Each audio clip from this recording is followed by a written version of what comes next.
Jeffrey finally locked in this summer. Look how productive Jeffrey is. Yeah, Jeffrey, you're killing it. Jeffrey wakes up and the first thing he does is... You need to leave! Jeffrey! Pull your pants back up and stop scrolling on your phone.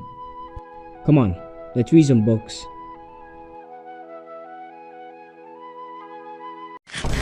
Jeffrey!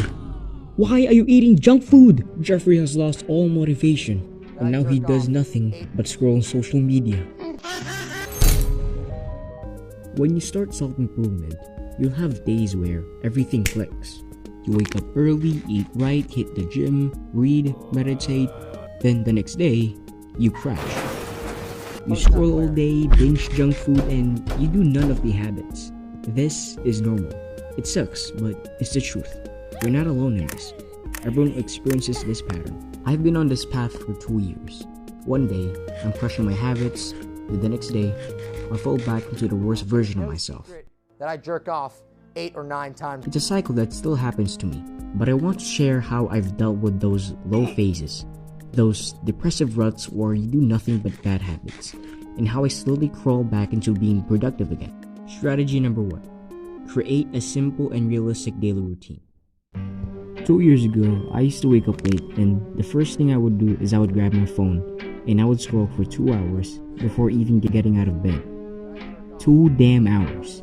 By the time I actually started doing anything, half the day was gone. I felt lazy and frustrated, like I was stuck in a loop. Then I tried something simple. I wrote down a basic routine and made it my phone wallpaper. One of the most powerful tools for staying focused and avoiding bad habits is a daily routine.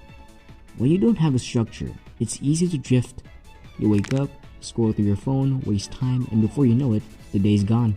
But when you have a routine, you take control. Here's how to make one that works. Write down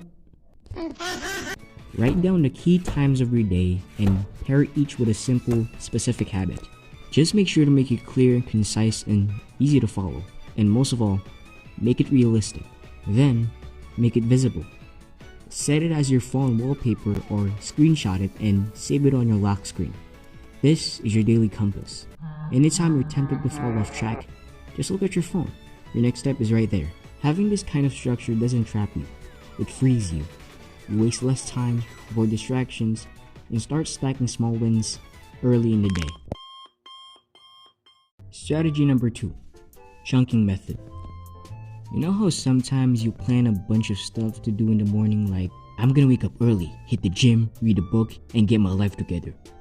But then the next day comes around and your brain's just like, nah. Yeah, that happens a lot.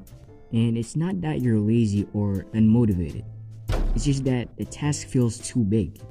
That's why I started using something called the chunking method. It's pretty simple, but powerful. It's about taking those large, intimidating tasks and breaking them down into small, easy, actionable steps.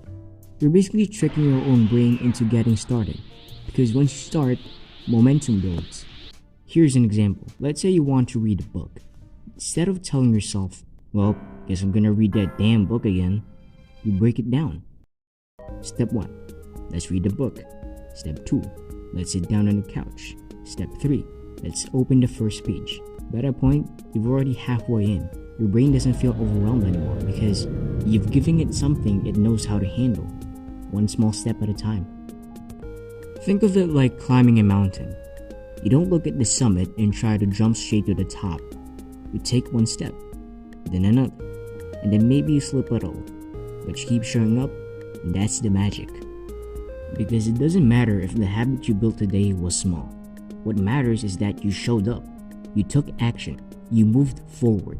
That's already significant progress. So you want to build a fitness habit. Don't start with, I'm going to work out for an hour. Start with, I'm going to put on my workout shoes, then I'm going to step outside, then maybe I'll stretch a little. Maybe I'll stretch a little. Maybe I'll stretch. These micro steps lower resistance and raise your chances of actually doing the thing. The goal here isn't perfection, it's consistency. So if you've been feeling stuck or unmotivated, try this. Pick one task, chunk it down into smallest possible first step, then just do that step and watch how everything else starts to flow from there.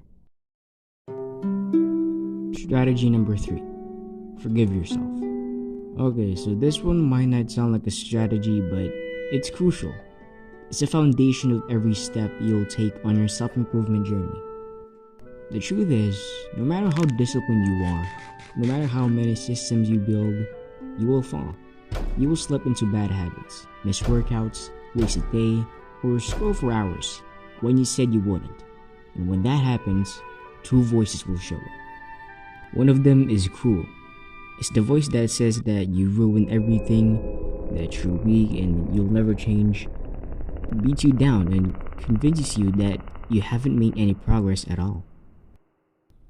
But the other voice is gentle. It says, hey, it's okay. We slipped.